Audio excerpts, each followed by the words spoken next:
അവർക്ക് ഇസ്ലാമിലേക്ക് വരാൻ സാധിച്ച് അതിന് മുജാഹിദുകൾ വിജയം നേടിയിട്ടെന്ന് പറയില്ല. കാരണം സുന്നിൻ്റെ മാതൃകാ ജീവിതത്തെക്കാളും മുജാഹിദിൻ്റെ മാതൃകാ ജീവിതം കണ്ടിട്ടാരും ഇസ്ലാമിലേക്ക് വരുന്നില്ല.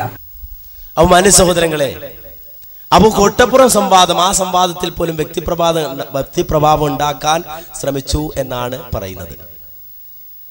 ഇത് പറയാൻ വേണ്ടി ശ്രമിക്കുകയാണ്, അത് സമർത്ഥിക്കാൻ വേണ്ടി ശ്രമിക്കുകയാണ്. എന്നിട്ട് അത് സമസ്തക്കാർ കൊണ്ടുപോയിട്ട് കൊട്ടപ്പുറം വാദപ്രതിവാദത്തിന്റെ 25 കൊല്ലം കഴിഞ്ഞപ്പോ മുജാഹിദ് പറയാ മുജാഹിദിൽ അതിന് തോറ്റു. എന്തിനാ മാന്യ സഹോദരങ്ങൾ ജീവിക്കുന്നത് ഇങ്ങനെ? ഈ തൗഹീദ് പ്രസ്ഥാനത്തെ അല്ലെങ്കിൽ ഈ തൗഹീദിന്റെ ആദർശത്തെ ഇതിന്റെ ശത്രുക്കളുടെ മുന്നിൽ വില കുറച്ച് കാണിച്ചുകൊണ്ട് ഈ പ്രസ്ഥാനത്തെ ആക്രമിച്ചുകൊണ്ട് പ്രവർത്തിക്കുക എന്ന നിലപാടിൽ ജീവിക്കുമ്പോൾ ഈ മുജാഹിദ് പ്രസ്ഥാനം ഉയർത്തിപ്പിടിച്ച ഖുർആന്റെയും സുന്നത്തിന്റെയും ആദർശത്തെ തകർക്കുക എന്ന നിലപാട് സ്വീകരിച്ചുകൊണ്ട് പ്രവർത്തിക്കുക എന്ന ഈ ഒരു അവസ്ഥയിൽ ജീവിക്കേണ്ടി വരിക എന്ന് പറഞ്ഞാൽ എത്ര വലിയ ഗതികേടാണ് എന്ന് നമ്മൾ മനസ്സിലാക്കേണ്ടതുണ്ട്. എന്നാൽ ഒരു കാര്യം അടിവരയിട്ടുകൊണ്ട് നമ്മൾ മനസ്സിലാക്കേണ്ടതുണ്ട്. മുജാഹിദ് പ്രസ്ഥാനം എന്ന് പറഞ്ഞാൽ ആ മുജാഹിദ് പ്രസ്ഥാനം ഒരിക്കലും ഈ സമൂഹത്തിൽ നിലകൊണ്ടത്, ഈ സമൂഹത്തിൽ ജീവിച്ചത് ഉള്ളതിനെ നിഷേധിച്ചുകൊണ്ടല്ല. സമൂഹത്തിൽ വളർന്നു വന്ന മുഴുവൻ അന്ധവിശ്വാസങ്ങളെയും മുജാഹിദ് പ്രസ്ഥാനം എതിർത്തിട്ടുണ്ട്. മുജാഹിദ് പ്രസ്ഥാനം വളരെ ശക്തമായി എതിർത്തുകൊണ്ട് ഈ സമൂഹത്തിൽ നിലകൊണ്ടിട്ടുണ്ട്. എന്ത് അന്ധവിശ്വാസം, ഇസ്ലാമിക വിരുദ്ധമായ ആശയം ഈ സമൂഹത്തിൽ ഉണ്ടായിട്ടുണ്ടോ ആ അന്ധവിശ്വാസങ്ങളെ മുഴുവൻ എതിർത്തുകൊണ്ട് മുജാഹിദ് പ്രസ്ഥാനം ഇവിടെ നിലനിന്നപ്പോൾ ഉള്ളതിനെ മുജാഹിദ് പ്രസ്ഥാനം തള്ളിയിട്ടില്ല. ഇത് മുജാഹിദ് പ്രസ്ഥാനത്തിന്റെ ചരിത്രം വായിച്ച മുഴുവൻ ആളുകളും അംഗീകരിച്ചിട്ടുണ്ട്. ഇന്ന് കാണുന്ന ഈ പണി ഉണ്ടല്ലോ, ഇത് ഇന്നലെ തുടങ്ങിയല്ല. മുജാഹിദ് പ്രസ്ഥാനത്തെ സംബന്ധിച്ചിടത്തോളം ഇത്തരത്തിലുള്ള പ്രയാസങ്ങൾ എക്കാലഘട്ടത്തിലും ഉണ്ടായിട്ടുണ്ട്. ആ കാലഘട്ടത്തിലെല്ലാം ഇസ്ലാഹി നേതാക്കന്മാർ സ്വീകരിച്ച ഒരു നിലപാടുണ്ട്. ഇത് KM മൗലവി ജീവചരിത്രം എന്ന പുസ്തകമാണ്. KK മുഹമ്മദ് അബ്ദുൽ കരീം സാഹിബ് എഴുതിയ യുവത പ്രസിദ്ധീകരിച്ച പുസ്തകമാണ്. ഇതിൽ KM മൗലവിയെ കുറിച്ച് പറയുന്ന ഒരു ഭാഗമുണ്ട്. എന്താ പറയുക നോക്കൂ.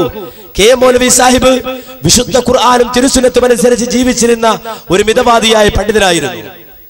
ഉൽപ്പതിഷ്ഠിത തിരശീലയിൽ മറഞ്ഞിരുന്നു അസംബന്ധങ്ങൾ വാദിക്കുവാനും ദുർവ്യാഖ്യാനങ്ങൾ മുഖേന സ്വനിർമ്മിത മിഥ്യകൾ സ്ഥാപിക്കാനും ചില പണ്ഡിതന്മാർ വ്യഗ്രത കാണിക്കാറുണ്ട്. മുഅ്ജിസത്ത്, കറാമത്ത് നിഷേധങ്ങളും ഇസ്രാ മിഅ്റാജ് സംഭവങ്ങളെ തള്ളിപ്പറയലും സഹിഹായ ഹദീസുകളെ വ്യാജമാക്കലുമെല്ലാം വിനാശകരമായ പ്രവണതകളാണ്. ഈ ദൃശ്യങ്ങളായ നവീനാശയങ്ങൾ വലിയ ഫാഷനും യോഗ്യതയുമായി പരിഗണിക്കുന്ന ചിലർ 2 സാക്ഷി ഹദീസും 3 വഖ്ത് നിർബന്ധ നമസ്കാരവും ജിന്ന് ശൈത്താൻ നിഷേധവുമെല്ലാം ആ ഇനത്തിൽ പെടുന്ന പുതിയ വാദങ്ങൾ അത്രേന. ഒരു കാലഘട്ടത്തിൽ ജിന്ന് ശൈത്താൻ നിഷേധമുണ്ടായിട്ടുണ്ട്. അതുപോലെ തന്നെ ഇസ്രാ മിഅ്റാജ് സംഭവങ്ങളെ തള്ളിപ്പറയലുണ്ടായിട്ടുണ്ട്. മുഅ്ജിസത്ത് കറാമത്തുകളെ നിഷേധിക്കുന്ന അവസ്ഥയുണ്ടായിട്ടുണ്ട്. ആ അവസ്ഥയിലും ജിന്നുകളെ നിഷേധിക്കുന്ന ആളുകൾ കടന്നു വന്നപ്പോഴും ശൈത്താൻ നിഷേധികൾ കടന്നു വന്നപ്പോഴും അതുപോലെ തന്നെ 2 സാക്ഷി ഹദീസുകൾ തള്ളുന്നവർ വന്നപ്പോഴും അതുപോലെ തന്നെ 3 വഖ്ത് നിർബന്ധ നമസ്കാരവുമായി ആളുകൾ വന്നപ്പോഴും അങ്ങനെ ഇസ്ലാമിന്റെ അടിസ്ഥാന ആദർശങ്ങളെ ചോദ്യം ചെയ്തുകൊണ്ട് പരിഷ്കരണത്തിന്റെ പേരിൽ ഉൽപ്പതിഷ്ഠുക്കളായി ചമഞ്ഞുകൊണ്ട് ആളുകൾ രംഗത്ത് വന്നപ്പോഴും KM മൗലവി സാഹിബ് അവിടെ വളരെ കൃത്യമായി തന്നെ ഖുർആനിന്റെയും സുന്നത്തിന്റെയും അടിസ്ഥാനത്തിൽ സമൂഹത്തിൽ നിലകൊണ്ട വ്യക്തിത്വമായിരുന്നുവെന്ന് അദ്ദേഹത്തിന്റെ ചരിത്രം എഴുതിയ ആളുകളെല്ലാം വ്യക്തമാക്കുകയാണ്.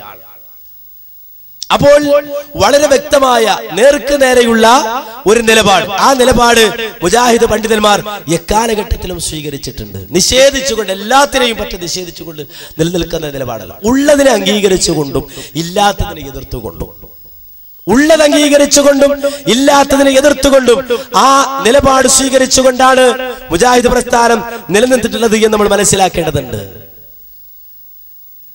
അതുകൊണ്ട് തന്നെ ഉള്ളതിനെ നിഷേധിക്കേണ്ടതില്ല, ഇല്ലാത്തതിനെ കൊണ്ടുവരേണ്ടതുമില്ല.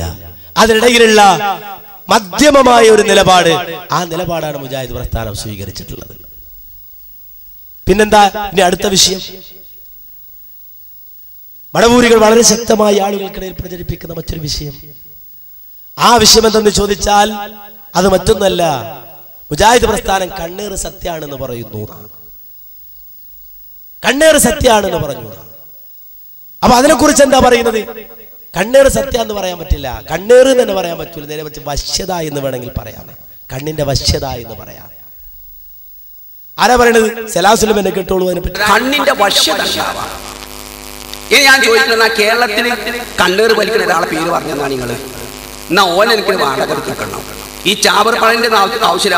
മന്ത്രി ഇങ്ങനെ പ്രസംഗിക്കും നോക്കടാന്നറിയാം. എനിക്ക് കുറെ ആളുകൾ എന്താണ് എനിക്ക് കണ്ണേറ് വലിപ്പിക്കാൻ ആഗ്രഹമുണ്ട്.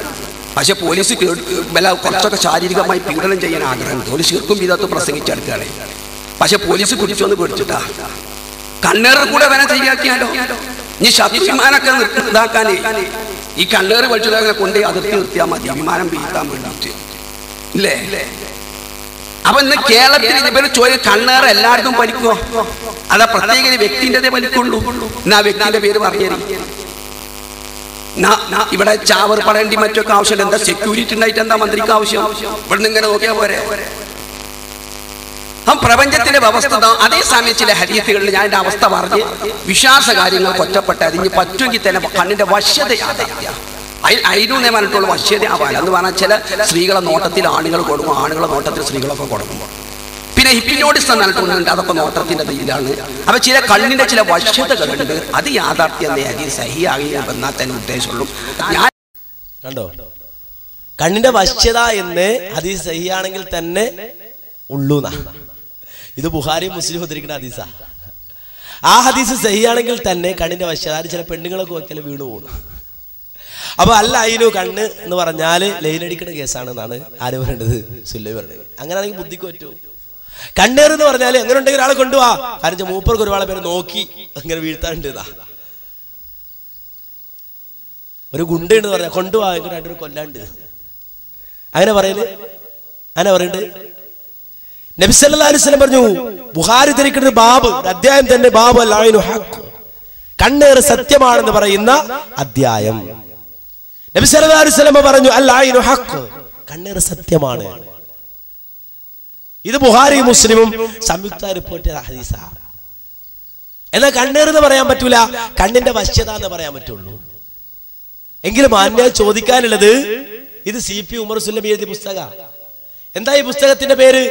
പ്രാർത്ഥനകൾ നിത്യജീവിതത്തിൽ എന്നാണ് പുസ്തകം. ഈ പുസ്തകത്തിൽ ഒരു 74ാമത്തെ പേജ് പറയുന്നത് കണ്ണേറും ശകുനവും. വസിയത്ത് സെക്രട്ടറി പുസ്തക.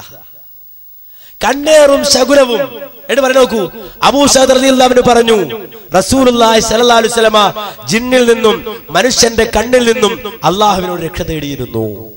എന്നാൽ മുഅവ്വിദത്താനി ഖുൽ അഊദു ബിറബ്ബിൽ ഫലഖ് ഖുൽ അഊദു ബിറബ്ബിൻ നാസ് ഇറങ്ങിയപ്പോൾ അവ ഓതുകയും അതുവരെ പ്രാർത്ഥിച്ചിരുന്ന മറ്റുള്ളവ ഉപേക്ഷിക്കുകയും ചെയ്തു.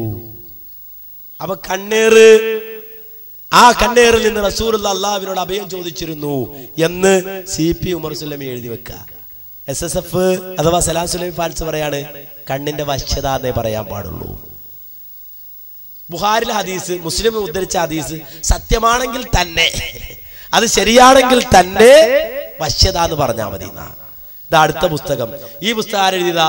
അത് CM മൗലവി എഴുതിയതാണ്. CM മൗലവി ആലുവ എഴുതിയ പ്രാർത്ഥനകളുടെ ലോകം എന്ന പുസ്തകം. ഈ പുസ്തകത്തിൽ ഒരു അധ്യായം തന്നെ ഉണ്ട്, കണ്ണേറ് എന്ന് പറഞ്ഞിട്ട്. കണ്ണേറ് എന്ന് പറഞ്ഞ അധ്യായം തന്നെ ഉണ്ട്, പ്രാർത്ഥന ലോകം എന്ന പുസ്തകം. എന്നാൽ അതിലെന്താ പറയുന്നത്? സ്വന്തത്തിലോ മക്കളിലോ മറ്റേതെങ്കിലും കാര്യങ്ങളിലോ ആകർഷണീയവും സന്തോഷകരവുമായ അവസ്ഥയുണ്ടായാൽ ഐശ്വര്യം നിലനിൽക്കുവാനും അഭിവൃദ്ധിപ്പെടുത്തുവാനും പ്രാർത്ഥിക്കണമെന്നാണ് നബി സല്ലല്ലാഹു അലൈഹി വസല്ലമയുടെ നിർദ്ദേശം. എന്തുകൊണ്ടെന്നാൽ കണ്ണേറ് സത്യമാകുന്നു എന്നാണ് അവിടുന്ന് നൽകുന്ന മറുപടി. CM മൗലവി എഴുതാ. എന്നിട്ടോ അഊദു ബികലിമാത്തില്ലാഹി തമ്മാതി മിൻ കുല്ലി ശൈത്താനിൻ വഹമ്മ വമിൻ കുല്ലി ഐനിൻ ലമ്മ, എല്ലാ പിശാചിന്റെ ബാധയിലും ഉപദ്രവത്തിലും ഉണ്ടാകുന്ന അനർത്ഥങ്ങൾ, നാശം, വിഷം, തീണ്ടലാദിയായ ഇവയിൽ നിന്നും ദോഷമായ നിലയിൽ കണ്ണേറ് ബാധിക്കുന്നതിൽ നിന്നും അള്ളാഹുവിന്റെ പൂർണ്ണ വചനങ്ങൾ കൊണ്ട് ഞാനിതാ രക്ഷ തേടുന്നു. ബുഖാരിയിലെ ഹദീസാണ്. ബുഖാരിയിലെ ഹദീസ് ഈ പറഞ്ഞ CM ആലുവ എടുത്തു കൊടുക്കുക. ഈ പ്രാർത്ഥന കൊണ്ട് നബി സല്ലല്ലാഹു അലൈഹി വസല്ലം പേരക്കുട്ടികളായ ഹസൈൻ, ഹുസൈൻ എന്നിവർക്ക് വേണ്ടി പ്രാർത്ഥിച്ചിരുന്നു. കുട്ടികൾക്ക് കണ്ണേറ് ബാധിക്കാതിരിക്കാൻ നബി സല്ലല്ലാഹു അലൈഹി വസല്ലം ഇങ്ങനെ പ്രാർത്ഥിച്ചിരുന്നു. ഇത് ബുഖാരിയിലെ ഹദീസാണ്. ഇത് പറയാൻ മുജാഹിദ് ആയിരിക്കുന്ന കാലത്തോളം ഒരു മടിയില്ല. അത് CP അങ്ങനെ ആയിരുന്നപ്പോ അദ്ദേഹം എഴുതി പുസ്തകത്തില്. CM മൗലവി അങ്ങനെ